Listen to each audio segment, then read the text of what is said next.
माननीय मंत्री महोदय के साथ ही साथ में संवाद की शुरुआत करते हुए सबसे पहले मैं आमंत्रित कर रहा हूं धारा वल्लभ जी को अपनी बात कहने के लिए।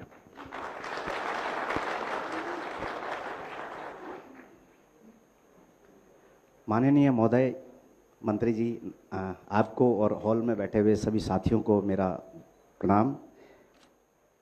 मंत्री महोदय, आज बड़ी खुशी हो रही है इस बात को लेकर के कि देश के शीर्ष नेतृत्व जिनकी छत्र छाया के अंदर में सहकारिता इस तरह से फलीभूत हो रही है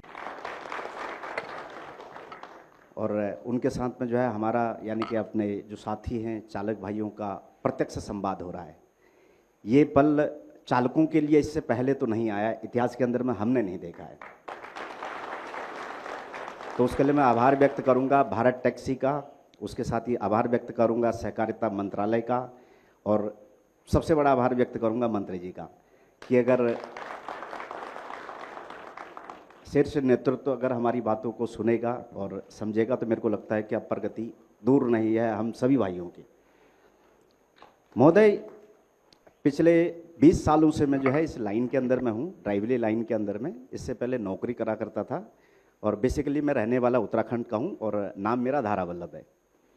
अल्मोड़ा ज़िले से बिलोंग करता हूँ, तो वहाँ से जो है रोज़गार के लिए दिल्ली में आए। दिल्ली में आकर के जो है ड्राइवर की नौकरी करने लग गया और 2018 के अंदर में मैं ऐप बेस्ड कंपनियों के अंदर में ड्राइवर के रूप में अपनी टैक्सी लेकर के संचालन करने लग गया। तो ऐसी उम्मीद तो लगाई थी कि बहुत कुछ होगा, लेकिन जब मतलब एक वर्ड सुना था पार्टनर, तो हमको पार्टनर बोला करते थी, तो वो वर्ड सुन करके हम भी अट्रैक्ट हुए, ठीक है जी पार्टनर बन रहे हैं इतनी बड़ी कंपनियों के साथ में, तो उसके साथ में जो है हम भी हो लिए। लेकिन जब हकीकत सामने आई तो देखा कि पार्टनर तो कुछ भी नहीं है, एक सिर्फ शब्द है वो। लेकिन वहाँ पर जो चीज़ें मतलब कमियाँ महसूस हो रही थी कि इतनी ज़्यादा कमियाँ थी, उसमें से जो है उन कमियों की ओर मैं आपका ध्यान आकर्षित कराना चाहूँगा और बाकी सभागार में बैठे हुए सभी सज्जन व्यक्तियों को भी बताना चाहूँगा। एक तो जो है नीतियाँ अच्छी नहीं थी, चाहे वो किराए को लेकर के हों या चाहे कमीशन को लेकर के हों या बाकी जो पार्टनर जो ड्राइवर उनके साथ में कनेक्ट हो रहे हैं उनको लेकर के हों। और दूसरा जो सामाजिक सुरक्षा का जो अभाव हो रहा था कि किसी को अगर कुछ हो जाता है तो किसी को कोई लेना देना नहीं है, पार्टनर है सिर्फ एक शब्द है मात्र। और उसके साथ ही जो है जो कमीशन की दरें थी वो बहुत ज़्यादा हाई थी, उनको लेकर के जो है बहुत सारी समस्याएं हुई। तो मन के अंदर में एक जिज्ञासा हुई कि भारत टैक्सी जो ड्राइवरों के लिए सारथी समाज के लिए आया हुआ है, तो इसके अंदर में इन समस्याओं का समाधान होगा क्या, इसके प्रति थोड़ा सा जिज्ञासा मेरी भी है और मेरे साथियों की भी है, शायद सभी लोगों की। तो मैं आपसे आग्रह करूंगा कि अगर इसमें कोई मतलब हमारी अगर कुछ समस्याओं का समाधान हो सकता है तो मैं आपका धन्यवाद करना चाहूँगा। देखिए, अभी आप सहकारिता के कंसेप्ट को समझेंगे तो ये सवाल ही खड़े नहीं होंगे। अमूल क्या है?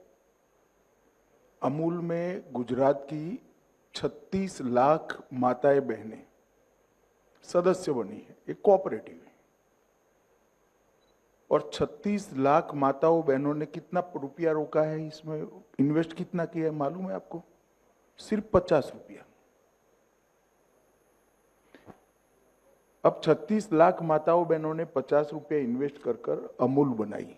ये 36 लाख तो एक दिन में नहीं हुआ, धीरे धीरे कर कर हुआ है। अभी जैसे हमारा 2.5 लाख का रजिस्ट्रेशन हुआ है सारथियों का, तो धीरे धीरे कर कर 36 लाख हुआ था।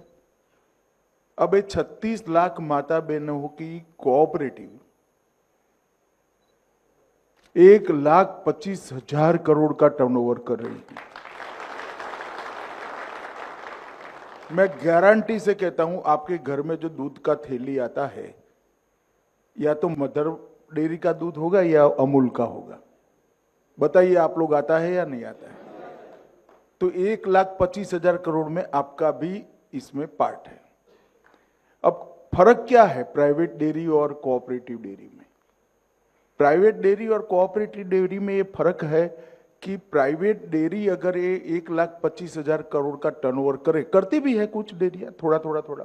अमूल जायंट है मगर 50 करोड़ 25 करोड़ का टर्न, तो उसमें पशुपालक माता के पास पशु का पालन कर दूध निकालकर डेयरी में भरती है। इसको सिर्फ एक निश्चित रकम मिल जाती है। अमूल में क्या होता है, अमूल में दूध एकत्रित किया जाता है, इसका आइसक्रीम बनता है, इसका थैली में दूध भी आपके यहाँ पहुंचता है, इसका पनीर भी बनता है, इसका दही भी बनता है, इसका घी भी बनता है, इसका दूध का पाउडर भी बनता है। अब ये सब बनता है तो मुनाफा भी होता है, पेड़े भी आप खाओगे, श्रीखंड भी खाओगे। तो ये मुनाफा प्राइवेट डेयरी में प्राइवेट डेयरी के मालिक के यहां जाता है। अमूल में ये बनाने का खर्चा जो 15% से ज्यादा नहीं, उन्होंने बताया 85%, एक्चुअल में 100%, बाकी का 15% तो बनाने का खर्चा है। जैसे आपकी वाहन आप चलाओगे तो पेट्रोल डालना पड़ेगा, ये तो खर्चा है ना। इस तरह से बाकी बना पूरा का पूरा मुनाफा वो दूध पशुपालन करने वाली माता के हाथ में, बेटी के हाथ में चला जाता है। और आपको आश्चर्य होगा, मैं आग्रह करूंगा सहकारिता विभाग को कि 25 माताओं बहनों का एक लिस्ट हमारी साइट पर रखेंगी जिन्होंने एक साल में 1 करोड़ से ज्यादा रुपए का दूध डेयरी में भरा है, जिनकी इनकम 1 करोड़ से ज्यादा है। अब कहने के तो वो भी गाय भैंस पाल रही है। परसों के बाद हमारी साइट पर जाएंगे, फोटो के साथ होगा आपके पास उपलब्ध। तो ये जो कंसेप्ट है वो ये है कि जो श्रम कर रहा है, जो मेहनत कर रहा है, उसी को मुनाफा मिले, किसी सेठ को न मिले। अब आप भारत टैक्सी का विचार क्यों आया? ये जो आपने कहा ढेर सारी कंप्लेंट्स आती थी, 30% कट जाता था, कोई सर्टेनिटी नहीं थी, कोई सुरक्षा नहीं थी, ब्ला ब्ला ब्ला, जितनी भी कंप्लेंट्स हैं वो, इसका निवारण क्या?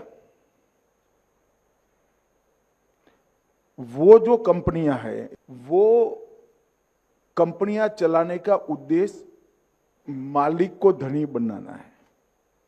मेरी बात सच है या नहीं है? हमारा भी उद्देश्य मालिक को धनी बनाना है। फर्क इतना है कि मालिक आप हो। आप मेरी बात समझ रहे हैं? सिर्फ 500 रुपया आपको इन्वेस्ट करना है। 3 साल के बाद क्या होगा?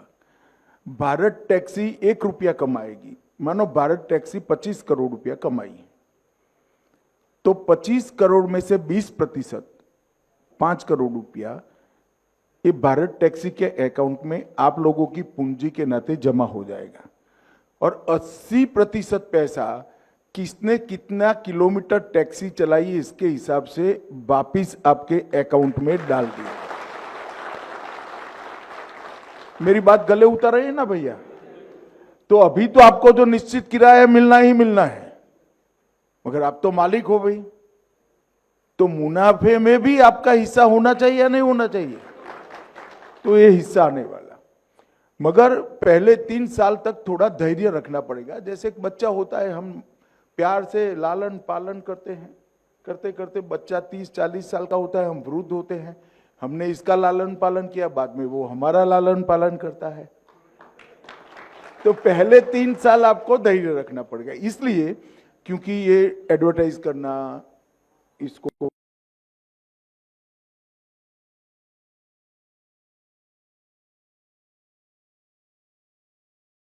एस्टैब्लिश करना, ये प्राइवेट कंपनियां इस पर जो स्पर्धा थोप देगी गलत प्रकार की, क्योंकि वो तो कमा कर बैठे हैं, तो इसको स्ट्रगल करने में 3 साल होंगे। और 3 साल में हम देश के हर शहर में लगभग पहुंच जाएंगे। ऐसा हमने रोड मैप बनाया, जहां जहां म्युनिसिपल कॉरपोरेशन है हम 3 साल में पहुंचे, तो ये संख्या हमारी बहुत बड़ी हो जाएगी।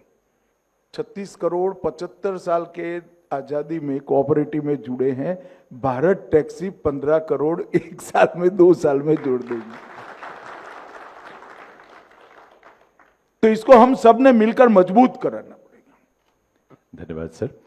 धारा बल्लभ जी हमारे बोर्ड ऑफ डायरेक्टर्स में सारथी प्रतिनिधि के रूप में भी शामिल हैं, जिन्होंने भी प्रश्न पूछा। अब मैं अनुरोध करूंगा किशन भाई गोविंद भाई पटनी जी से, वो अपनी बात रखें आपके समक्ष। नमस्ते मंत्री श्री, मैं अहमदाबाद गुजरात से एक ऑटो ड्राइवर हूँ। अभी मैं 10 साल से ऑटो चलाता हूँ अहमदाबाद में। कहाँ रहते हो? मेरे मतदाता यस हो। Yes sir, yes sir, yes sir, yes sir. मंत्री जी, अभी जो ऑनलाइन हम राइड कर रहे हैं तो उसमें बोल रहे हैं आप पार्टनर हो, तो पार्टनर को जो कुछ समस्या आती है तब हम कॉल सेंटर में बात करते हैं। एक सेकंड मुझे बताओ, उन कंपनियों का शेयर है आपके पास? नहीं है सर। तो कैसे पार्टनर हो गए? सर वही बात लोग पार्टनर बताते हैं। वो पार्टनर नहीं है, सर छलावा सही कर है, रहे हैं। सही है आपके सर। तो सर भारत टैक्सी हमको बोल रही है सारथी आप मालिक हो, तो सर हमको मालिक का हक कैसे मिलेगा? मैं बताता हूं। भारत टैक्सी में अभी हम सब छोटा छोटा काम करते हैं, सारथी है। हमारे पास इतनी पूंजी तो है नहीं कि इतना बड़ा कंपनी खड़ा कर ले। हमने अभी भारत की 5 बड़ी कोऑपरेटिवों को मिलाकर ये खड़ा कर दिया।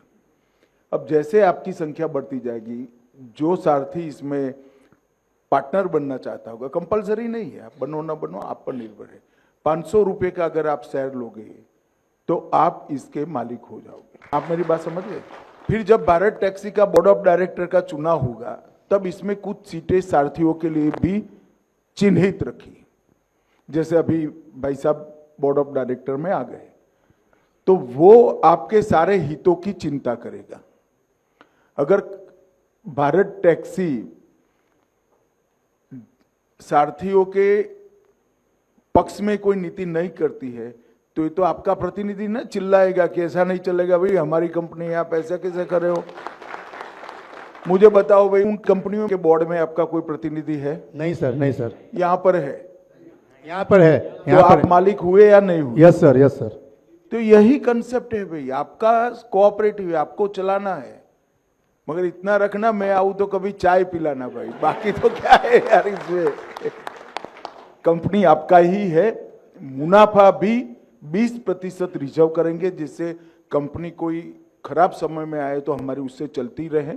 80% मुनाफा पर किलोमीटर वापस दे दिया जाए। पहले 3 साल हमें एक एक शहर बढ़ाता जाना है। अभी दिल्ली एनसीआर बढ़ा है, तब राजकोट बढ़ाएंगे वो, तो पहले 3 साल हमारा एक्सपेंशन में जाएगा। 3 साल के बाद जितना भी मुनाफा होगा 20% कोऑपरेटिव भारत टैक्सी में रहेगा और 80% हमारे सारथी भाइयों को वापस दे दिया जाएगा। धर्मेंद्र कुमार वर्मा जी, उनसे अनुरोध करूंगा कि वो अपनी बात आपके समक्ष रखें।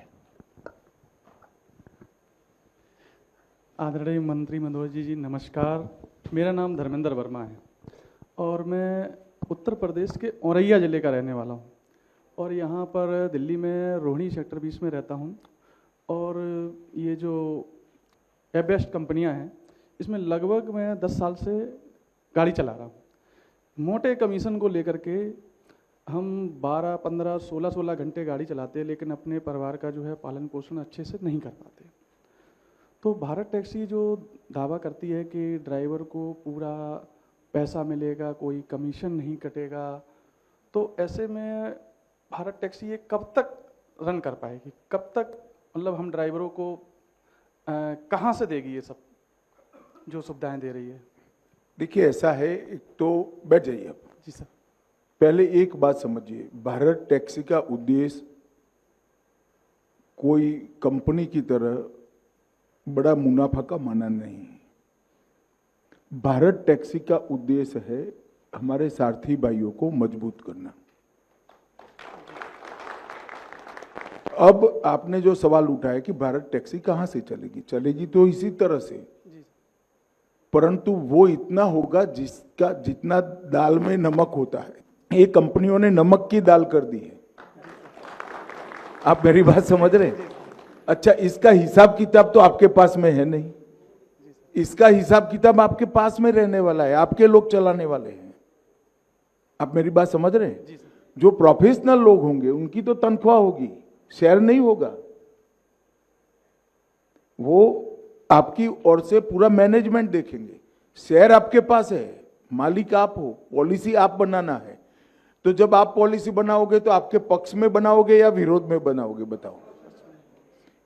मगर सोने के अंडे देने वाली मुर्गी की कहानी सुनी है सबने?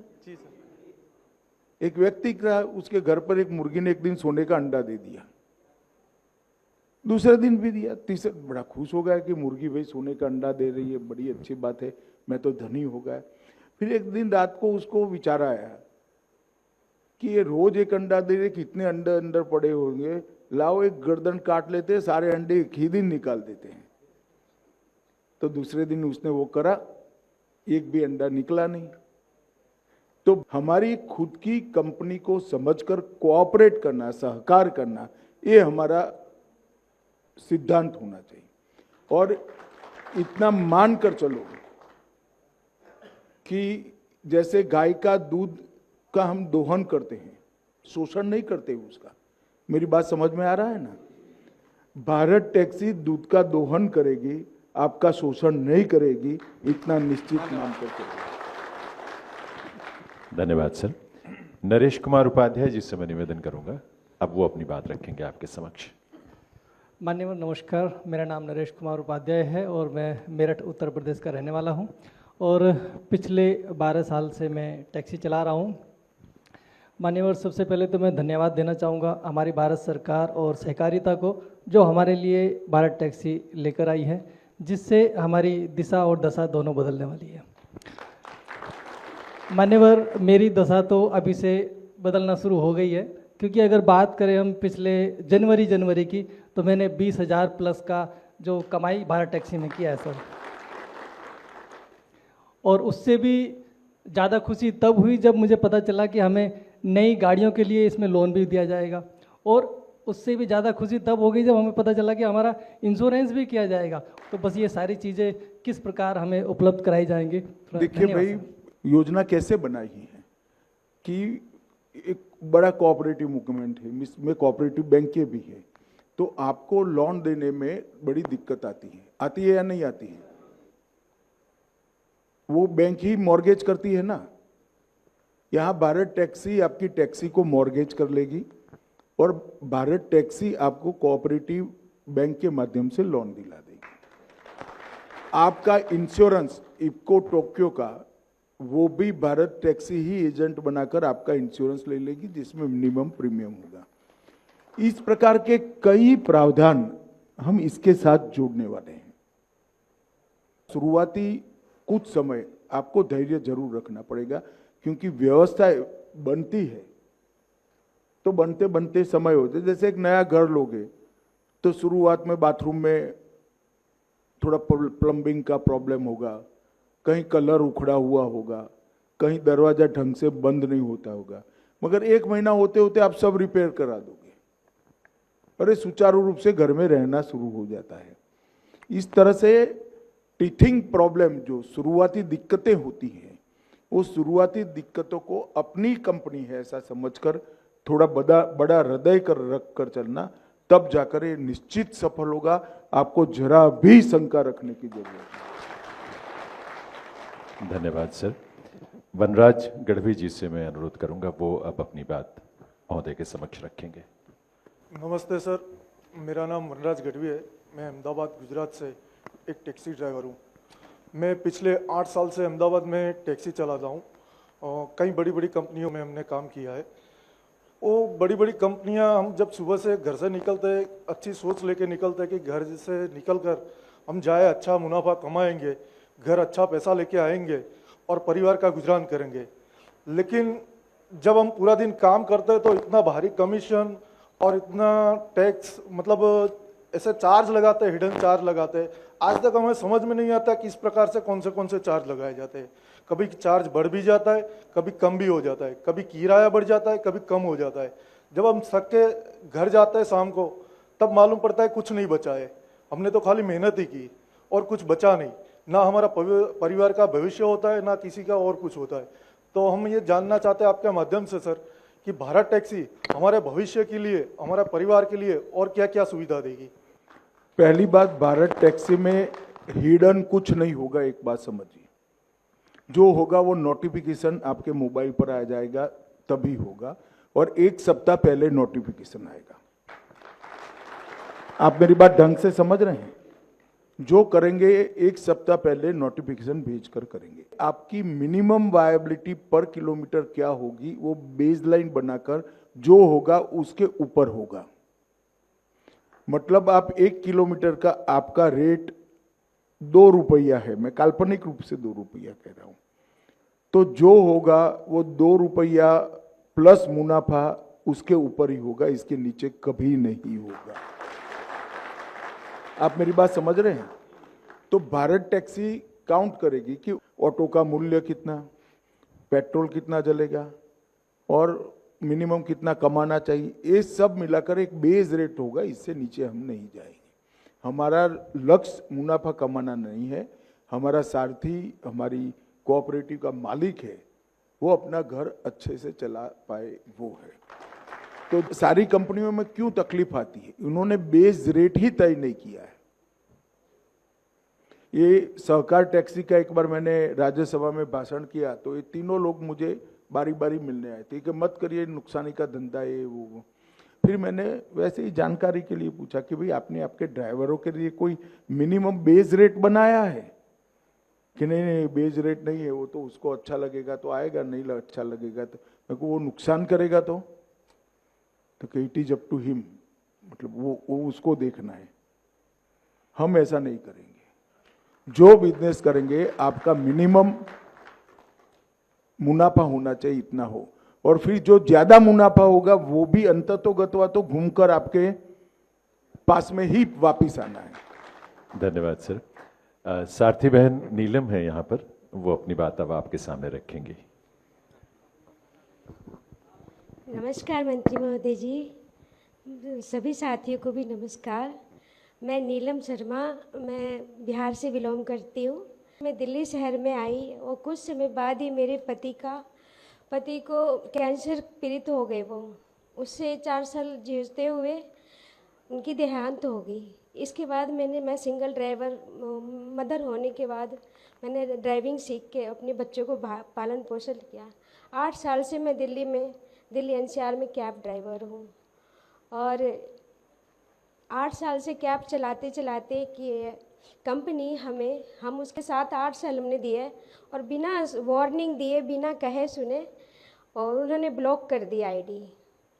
मैं बहुत परेशान हो गई, बहुत रोई पीटी भी, कुछ नहीं आया, कुछ किसी ने नहीं खोला, सपोर्ट नहीं किया किसी ने। और इसके बाद मैंने देखा चंद दिनों बाद ही ये लॉन्च होने वाला था भारत टैक्सी, तो मैंने भी डाउनलोड कर ली और सोचा जो हमारी एक नई रोशनी की किरण लेके आई है भारत टैक्सी, तो ऐसे ही हमने डाउनलोड कर ली और उसमें लिखा ही आ रहा था जो 1 जनवरी से स्टार्ट होगी। तो 31 दिसंबर को ही मुझे फर्स्ट राइड मिल गई। मैं कहीं और जाना था और मैं यहाँ जब राइड बजी तो मैं बहुत उत्साह होकर मैं राइड उठा ली और राइड उठा के मैंने पहली राइड मैंने अपनी साड़ी में ही कंप्लीट कर ली। और राइडर देख के भी हमसे कह रहे, ओह फीमेल ड्राइवर। मैं कहा जी सर। फिर सर मैं यही चाहती हूँ आपसे यही निवेदन है, जो हम जैसे कि हम कहीं भी जाते हैं राइड लेने के लिए, अगर हम कहीं फंसे हुए हैं राइड के लिए, तो कोई फीमेल राइडर अगर राइड बुक करती है तो हमें प्राथमिकता महिलाओं को दिए जाए। नहीं, ये सारथी दीदी की जो कल्पना है वो इसीलिए है। आने वाले दिनों में सारथी दीदी का नाम से ऐप में प्रोविज़न करेंगे, तो जो स्कूटर पर जाना है, ऑटो में जाना है, कैब लेना है, जो महिला अकेली यात्री होगी वो स्वाभाविक रूप से दीदी को प्रायोरिटी देगी। तो ये ऐप हम एक व्यवस्था करने वाले हैं और इससे किसी का, कोई भाई का भी बिजनेस खत्म नहीं होगा, आप चिंता मत करिए।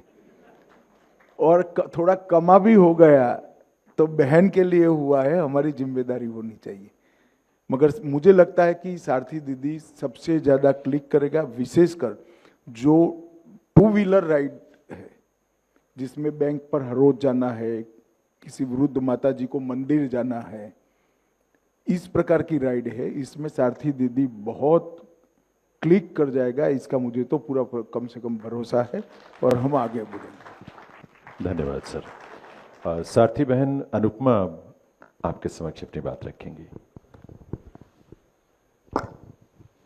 नमस्कार माननीय मंत्री जी, मैं अनुपमा रघुवंशी यूपी के अयोध्या से हूँ।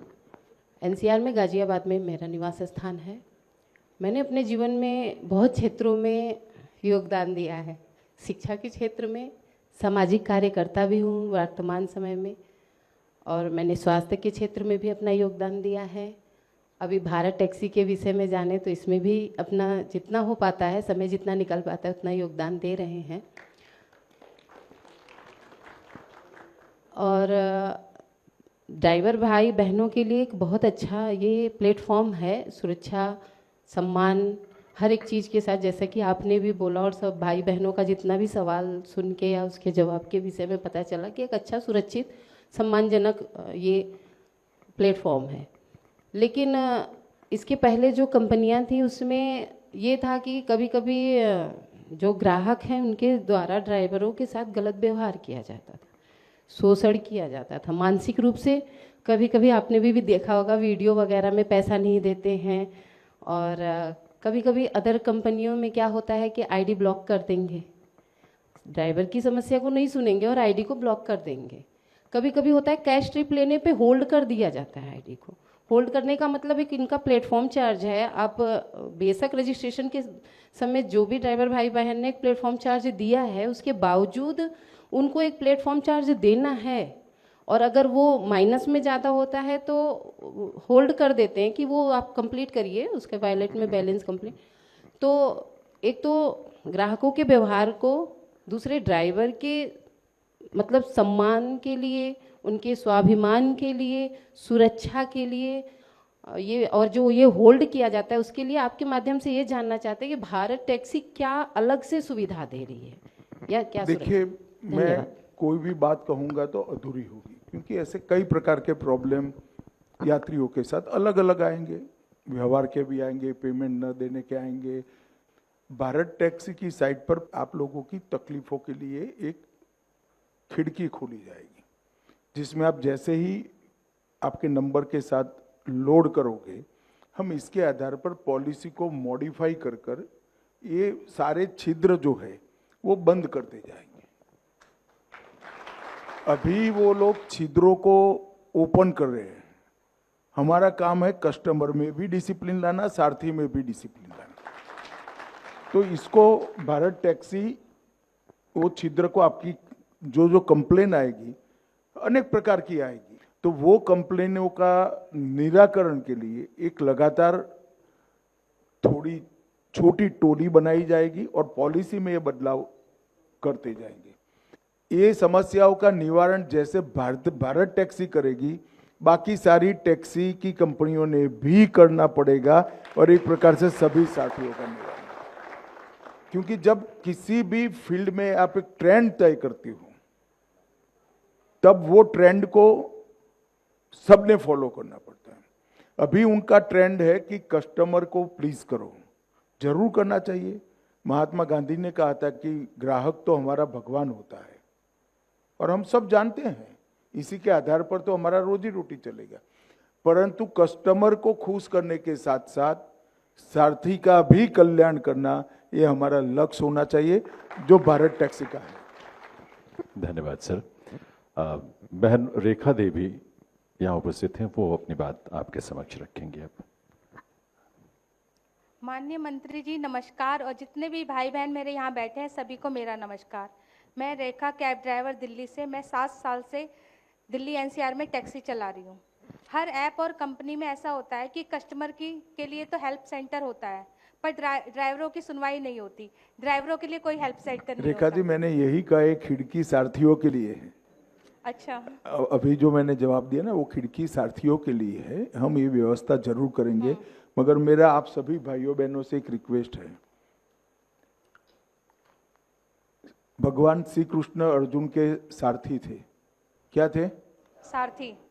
तो सारथी शब्द अच्छा लगता है या ड्राइवर शब्द अच्छा लगता है? सारथी। तो हम अपने आप को कभी ड्राइवर न कहे, गौरव के साथ सारथी नाम से पुकारना है। और ये भाव के साथ, ये भाव लाना ही भारत टैक्सी की जिम्मेदारी है। विश्व में परिश्रम से किया हुआ कोई काम छोटा नहीं होता। मैंने मेरे जीवन में अहमदाबाद में मेरी कॉलेज के सामने एक रेस्टोरेंट था, बहुत फेमस रेस्टोरेंट था, ओसवाल कर। इसकी बिल का प्रिंटिंग का ऑर्डर लेकर प्रिंटिंग प्रेस से छपवाया है। कोई काम छोटा नहीं होता जी। हमने गौरव के साथ काम करना चाहिए, हम परिश्रम के साथ देश के विकास के अंदर योगदान करना चाहते हैं, देश की व्यवस्था को आगे बढ़ाना चाहते हैं।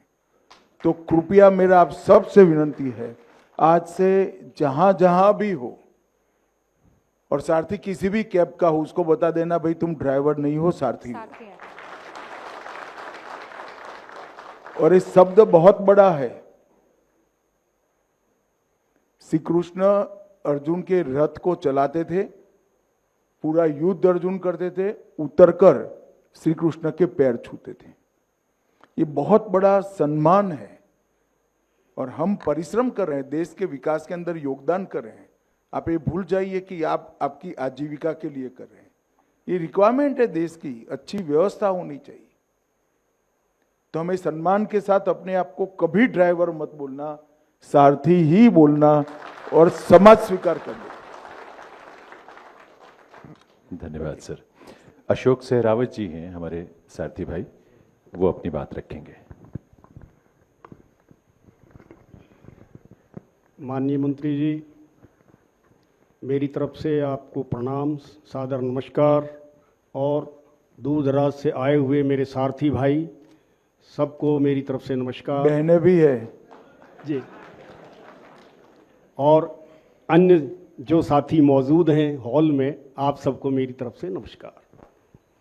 मेरा विषय ये है कि मैं अशोक सहरावत इंटरनेशनल एयरपोर्ट पर टैक्सी 40 साल से चलाता आ रहा हूँ जी, और हम 1975 से प्रीपेड बूथ से जुड़े, तब से लेके आज तक प्रीपेड बूथ पर रहते हुए किसी ने भी हम ड्राइवरों के बारे या सारथी हम कहें तो किसी ने भी हमारी तरफ कोई ध्यान आकर्षित नहीं किया कि इनका किसी प्रकार से भला किया जाए।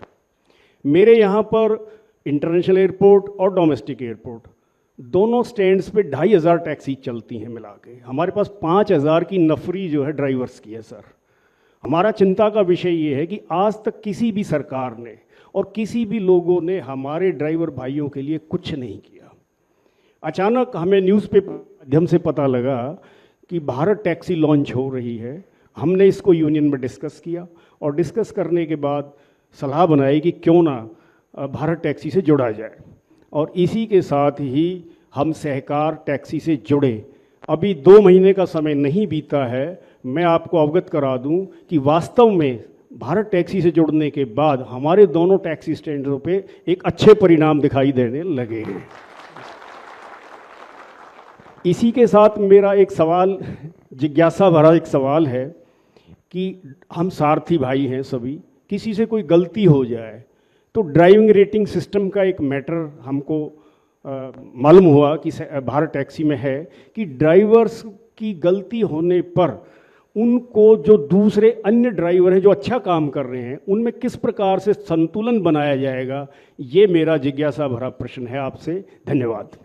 देखिए, ऐसा है कि इम्प्रूवमेंट की सभी संभावनाओं को भारत टैक्सी तरासेगी। जैसे जैसे काम आगे बढ़ता जाएगा हर प्रकार की समस्या का समाधान भी हो जाएगा। इसमें किसी को आशंका रखने की जरूरत नहीं है। मगर अभी जो मजदूर संहिता है, श्रमिक संहिता है, मोदी जी लाए हैं, इसमें भी सभी सारथियों का समावेश करने का योगदान है। मतलब एक प्रोविज़न है, प्रावधान है।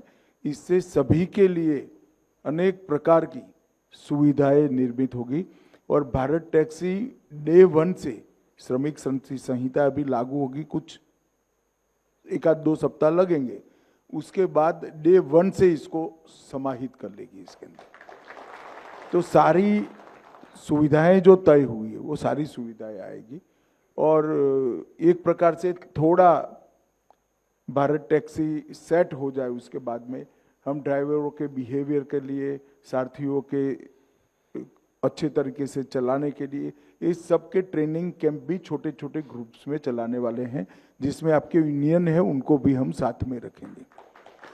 तो एक प्रकार से हम सारथियों की भी जिम्मेदारी होनी चाहिए कि सारथी को देखने का नजरिया समाज में कैसे बदले, और इसके साथ साथ ये भी होना चाहिए कि इनके सम्मान की चिंता भी होनी चाहिए।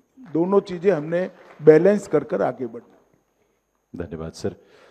मंत्री जी नमस्कार। मेरा गांव मेहरम नगर है, पालम एयरपोर्ट पर, और हम जो काली पीली टैक्सी हमारा मतलब शुरू से 50-60 साल से व्यवसाय रहा है। हमारे जब से मोदी सरकार आई है, पहले सर हमें प्रयोग भानेश्वर से लोन लेना पड़ता था। मुंद्रा लोन उन्होंने चला के हमारे सभी टैक्सी का वालों को उद्धार कर दिया। अभी नए बजट में 10 लाख कर दिया। हम आपका धन्यवाद करते हैं।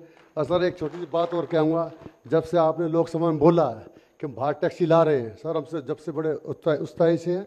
और जैसे ही 1 जनवरी 26 को ये ऐप लॉन्च हो रही थी, हमने 20 दिसंबर को जीरो बैलेंस के अकाउंट खुलवाने चालू कर दिए थे। धन्यवाद।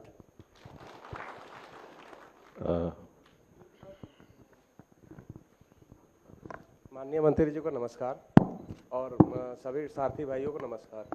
मैं अरुण हूँ, मेरा नाम अरुण है। मैं सीवान जिले में रहता हूँ और मैं सीवान जिले से दिल्ली में आए हुए मुझे 15 साल हो गए। 12 साल से मैं कैब चला रहा हूँ, टैक्सी चला रहा हूँ। कंपनियों ने काफ़ी शोषण किया है, मगर सर सवारियाँ भी जो है, राइडर्स जो हैं, वो आए दिन व्यवहार गलत करते हैं। ये बहुत चिंताजनक है। जो इस प्रोफेशन के मतलब ये कामकाज के जो हैजार्ड है, जो तकलीफें हैं, इसका निवारण पद्धति से ही आ सकता है। आप कहोगे कि अभी नहीं आ रहा है, बाद में कैसे आ रहेगा? अभी जो कंपनियां अस्तित्व में है, इनका उद्देश्य सारथियों का कल्याण नहीं है। अब जो भारत टैक्सी आएगी, इसका उद्देश्य सारथियों का कल्याण भी है और हमारा जो ग्राहक है इसके साथ अच्छा व्यवहार भी है। सर प्रणाम, मेरा नाम साजिद अली है और सर मैं आपको पहली बार देख रहा हूँ। मैंने आपको कभी मतलब हमेशा टीवी पे ही देखा है, तो मुझे इस बात की ज़्यादा खुशी हो रही है। और सर मेरा कैसा लगा देखकर? जी देखकर कैसा लगा? जी अच्छा लगा जी। मेरा ये है जी, आजकल और भी ऐप है सर, वे गलत करते हैं। ऐसा है भैया, देखिए किसी का नेगेटिव करे बगैर हमारी कंपनी अच्छा कर ले, बस इसी से तो सुधरेगा। हमारा अच्छा होगा तो बाकी लोगों ने भी अच्छा करना पड़ेगा। किसी कंपनी का नेगेटिव करने में मत पड़िए। हमारी कोऑपरेटिव टैक्सी है, वो अच्छा करे, उसकी हमारी जिम्मेदारी रखिए। ऑटोमेटिक उनको सुधर जाना पड़ेगा। चिंता मत करिए, हम थोड़े आगे बढ़ेंगे, बाकी सारी चीजें सुधर। एक बात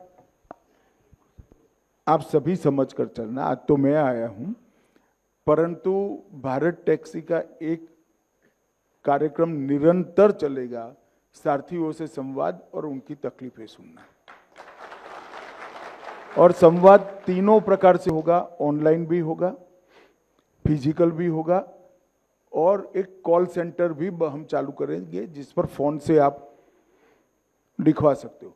किसी को ऑनलाइन कंप्लेन करना नहीं आता है तो टेलीफोन कर आप आपका नाम, आपका सदस्य नंबर और किस प्रकार के सारथी हो वो लिखवा दोगे, ऑटोमेटिकली इसकी सुनवाई रिकॉर्डिंग वाली व्यवस्था में हम कर देंगे। हाँ, सारथी भाई बहनों ने जो भी सवाल पूछे हैं, बहुत एक बड़ा परिदृश्य माननीय मंत्री महोदय ने उसका सबका विस्तार से हम सबको उसके बारे में ज्ञानवर्धन भी किया, मार्गदर्शन किया।